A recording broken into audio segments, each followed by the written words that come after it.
কালি আহি পাওঁতে অলপ আন্ধাৰ হৈ গ'ল, ৰাতি হৈ গ'ল, তো একো দেখুৱাব নোৱাৰিলোঁ মানে হাইলঙৰ দৃশ্যবিলাক। তো আজি দেখুৱাবলৈ চেষ্টা কৰিম আপোনালোকক।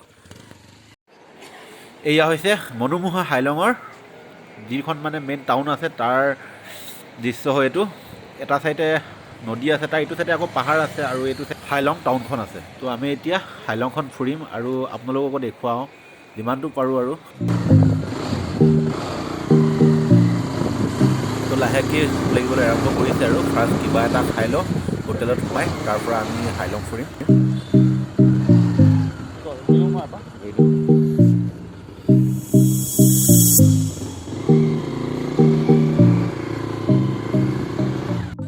চাহৰ লগত গৰম গৰম চিঙৰা খাই লওঁ।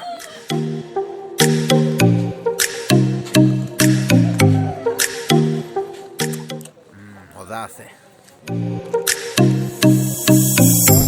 হাইলঙত থকা ধুনীয়া পাহাৰৰ এঢলীয়া ৰাস্তাৰ কাষে কাষে হাইলং টাউনৰ দোকানবিলাক আছে। ইমান এটা জনশূন্য ৰাস্তাত আহি ইমানবিলাক ঘন জনবসতি থকা এখন চহৰ পামহি বুলি মই ভবাই নাছিলোঁ।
ভিডিঅ'ত দেখি আপোনালোকে গম পাইছে চাগে, হাইলংখন মানে একেলগতে থোপ খাই থকা নাই।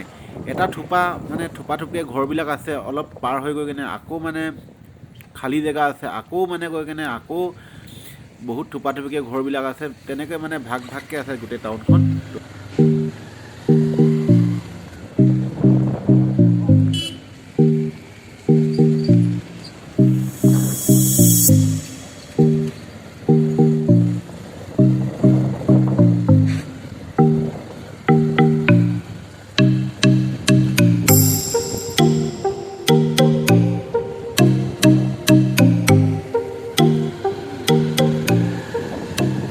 বন্ধুসকল, আমাৰ মানে এতিয়া হাইলং ফুৰা হৈ গ'ল।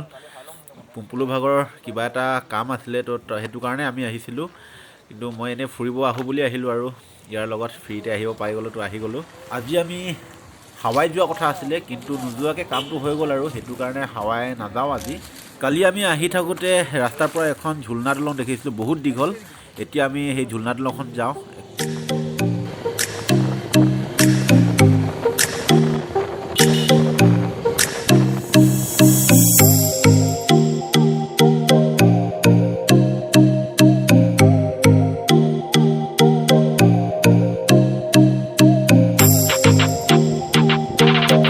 কালি মানে আমি আহি থাকোঁতে ৰাস্তাৰ পৰা দলংখন দেখিছিলোঁ, এইখন ঝুলনা দলংখন, হেংগিং ব্ৰিজখন। তো মানে ইমান দীঘল ঝুলনা দলং মই আগতে কেতিয়াও দেখি পোৱা নাছিলোঁ। তো ভাবিলোঁ এবাৰতো ভালকৈ চাই যাম আৰু উঠি যাম। তো সেইটো কাৰণে মানে আহিলোঁ আজি উলুমা দলংখন চাবৰ কাৰণে। তো দলংখন সৰু আৰু ঠেক হয়, মানে দীঘল হয় কিন্তু ঠেক হয়। তো সেইটো কাৰণে বাইক চাইকবিলাক আনিব নোৱাৰি, সেইকাৰণে বাইকখন আমি পাৰতে পাৰ্ক কৰি থৈ আহিছোঁ, ৰখাই থৈ আহিছোঁ। তো আমি এতিয়া ইটো পাৰলৈ যাম দলঙৰ ওপৰেদি। দলংখনত খোজকাঢ়ি থাকিলে মানে বহুত বেছিকৈ হিলি থাকে, তো ভয় লাগি যায় কেতিয়াবা বেছিকৈ হিলি থকাৰ কাৰণে। কিন্তু ভয় কৰিবলগীয়া তেনেকৈ নাই বাৰু, কাৰণ কাষে কাষে ফেঞ্চিং লগাই দিছে, তাঁৰৰ মানে জালি তাঁৰ লগাই দিছে।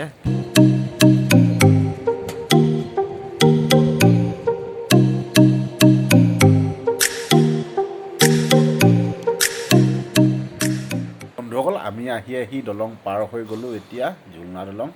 ঝুলনা দলংখনৰ মানে আমি এইটো পাৰত আছোঁহি এতিয়া, সিটো পাৰত আমাৰ বাইক আছিলে, তো আমি এইটো পাৰ পাই গ'লোহি।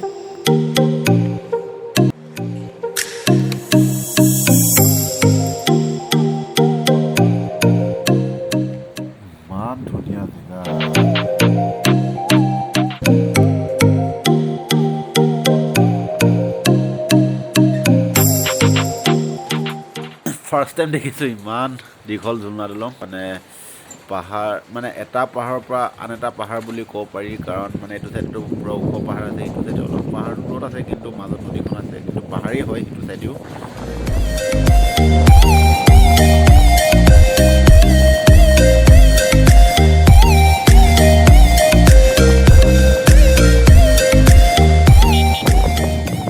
হাইলঙত ফুৰোঁতে বন্ধুসকল আজি পাছবেলা হৈ গ'ল তো এতিয়া সোনকালে আমি ইয়াৰ পৰা ওলাই যাব লাগিব নহ'লে পাহাৰতে যদি আকৌ আমাৰ গধূলি হৈ যাব প্ৰব্লেম হ'ব পাৰে সেইটো কাৰণে আমি এডোখৰ সোনকালে ওলাই যাব লাগিব আমি তেজু পোৱাৰ পাছতো একো চিন্তা নাই বাৰু তাৰ পৰা যেনেকৈ হ'লেও যাব পাৰিম সমতল জেগাটো আমাৰ নিজৰে জেগা বুলি ক'ব পাৰি তো একো নাই কিন্তু এডোখৰ সোনকালে ওলাই ল'ব লাগিব এতিয়া আমি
এই দাদাকেইজন ৰাতিপুৱা মানে ওলাই আহিছিলে আমি যিখন হোটেলত আছিলোঁ সেইখন হোটেলত তেখেতলোক মানে দং আৰু হেলমেট এইবিলাক ফুৰিব গৈছিলে কিন্তু আহি থাকোঁতে এই বাইকখনৰ মানে চকা পামচাৰ হৈ গ'ল দুখন বাইক আহিছিলে ইখনে এতিয়া চকা পামচাৰ মাৰিব আকৌ গৈছে দাদাকেইজনৰ লগৰ দুজন দাদা এতিয়া গৈছে চকা পামচাৰ মাৰিবৰ কাৰণে তেজুলৈ গৈছে তেজু ইয়াৰ পৰা প্ৰায় 45-50 তেনেকুৱা কিলোমিটাৰ হ'ব তো ইমান দূৰত যাবলগীয়া হৈছে পাহাৰীয়া ৰাস্তাত এতিয়া বাজিছে আপোনাৰ 2টা আৰু তেখেতলোক গৈছিলে পামচাৰ মাৰিবৰ কাৰণে বোলে 12টা বজাত মানে 12টা বজাৰ পৰা এই দাদাসকল ইয়াতে ৰখি আছে 2 ঘণ্টা হৈ গ'ল ৰখি থকা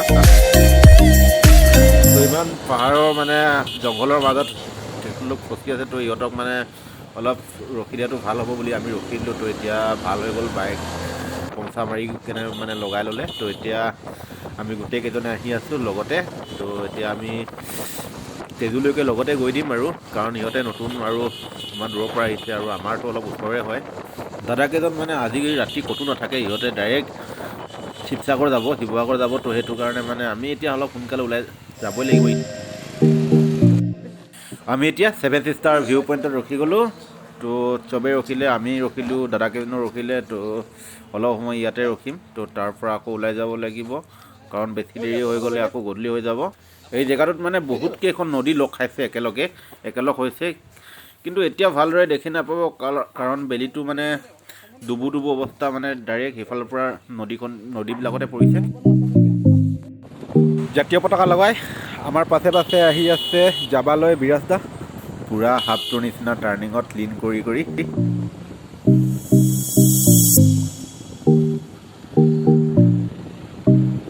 যদি আপোনালোকে কেতিয়াবা বাইক ৰাইড কৰে তেনেহ'লে আপোনালোকে যিবিলাক মানে জৰুৰী বস্তু সেইবিলাক লৈ যাব যিমানটো পাৰে আৰু আজি আপোনালোকে দেখিলেই যে বুলেটখনৰ পামচাৰ হৈ গ'ল ইমান মানে হাবিৰ মাজত বাইকখন পামচাৰ হৈ গ'ল অকল যদি দুজনেই আহিলে হয় তেনেহ'লেতো বহুত প্ৰব্লেম হ'লহেঁতেন ভাল 4জন আহিছিলে 2খন বাইক আহিছিলে টিউবলেছ টায়াৰৰ বাইক হ'ব লাগে তেতিয়া অলপ বেছি সুবিধা হয় কাৰণ টিউবলেছ টায়াৰত মানে পামচাৰ মাৰিবলৈ সুবিধা হয় বা পম মাৰি মানে তেনেকৈ যাবগৈ পৰা যায় কিন্তু এইবিলাক বাইকততো নোৱাৰি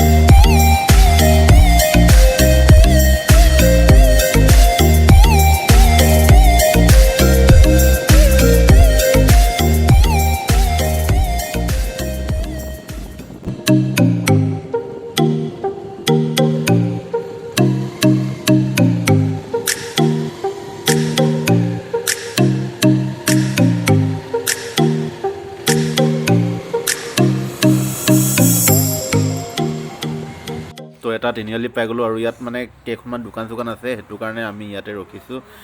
তো এই তিনিআলিটোৰ পৰা যদি আমি আহিছোঁ এই বাওঁফালৰ পৰা, লেফ্ট ছাইডৰ পৰা আহিছোঁ, যদি আমি ৰাইট ছাইডে এইফালে যাওঁগৈ তেতিয়া পৰশুৰাম কুণ্ড পাই যাম। তো ইয়াত ৰখিলোঁ যদি এটা ফটো মাৰি লওঁ, গোটেইকেইটাই গ্ৰুপ ফটো। তো তাৰ পৰা ওলাই যাব লাগিব কাৰণ গধূলি হৈ গৈছেগৈ। তেজুলৈকে এতিয়াও বহুত দূৰ আছে। তো বন্ধুসকল, তেজু আহি পাওঁতে পাওঁতে গধূলি হৈ গ'ল আৰু এইখন বুলেটখন আকৌ বেয়া হৈ গ'ল। তো ইয়াতে তেজুতে ছাৰ্ভিচিং দি ল'ব বাইকখন। তো বাইকখন বনে মানে আমি তেজু অলপ ফুৰি লওঁ, চাহ তাহ খাই লওঁ, তাৰপাছত ওলাই যাব লাগিব ইয়াৰ পৰা। তেজুত আমি আমাৰ অংকুৰদাক লগ পাই গ'লোঁ, চাহ খাই আছে অংকুৰদা, আমি চবেই চাহ তাহ খাই লৈছোঁ। তাৰপৰা এইফালে আমাৰ দাদাহঁতি ভিতৰত পুৰি খাইছে, চাহ খাইছে।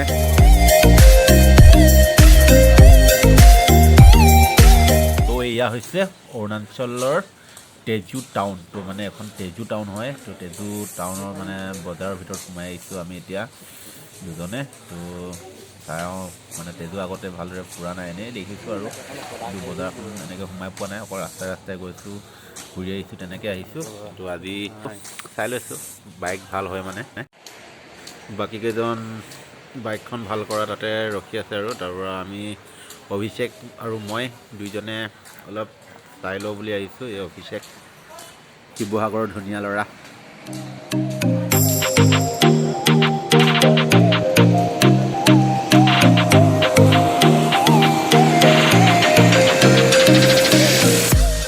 তো আগ চকাৰ বেৰিং পূৰা ভাঙি গ'ল, এতিয়া নতুন লগোৱা হৈ গ'ল বেৰিং। তো বাইক ঠিক হৈ গ'ল আৰু এতিয়া। তো আমি ইয়াৰ পৰা এতিয়া ওলাই যাব পাৰিম। তো ধন্যবাদ সকলোকে মোৰ ভিডিঅ'টো শেষলৈকে চাই থকাৰ বাবে।